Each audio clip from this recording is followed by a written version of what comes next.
Yak it to me. Voice of the Web.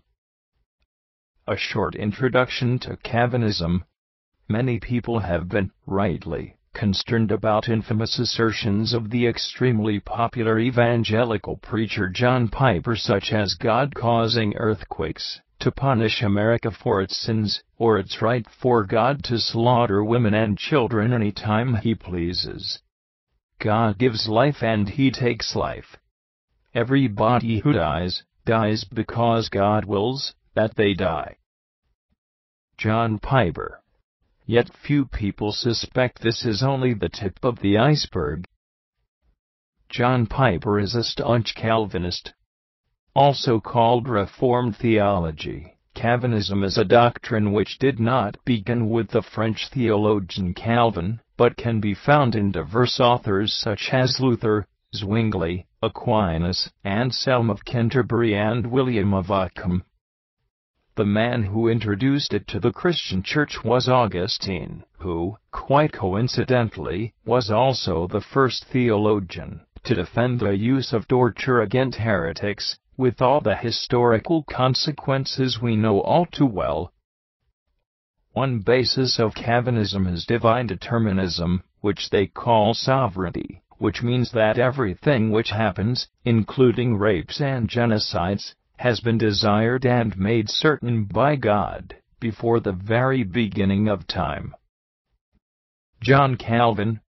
The other basis of Calvinism is the so-called tulip belief system, whereby total depravity, as a result of Adam's fall, the entire human race is affected, all humanity is dead in trespasses and sins. Man is unable to save himself, Genesis 6:5, Jeremiah 17:9, Romans 3:10-18.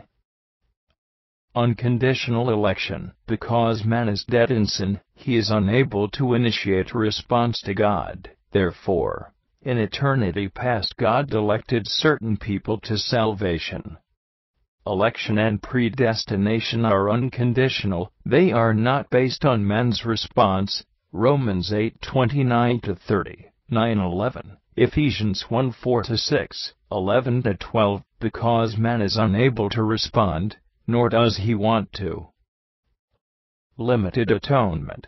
Because God determined that certain ones should be saved, as a result of God's unconditional election, He determined that Christ should die for the elect alone. All whom God has elected, and for whom Christ died, will be saved. Matthew 1:21, John 10:11, 17:9, Acts 20:28, Romans 8:32, Ephesians 5:25. Irresistible grace. Those whom God elected He draws to Himself through irresistible grace. God makes man willing to come to Him. When God calls, man responds. John 6:37, 44, 10:16.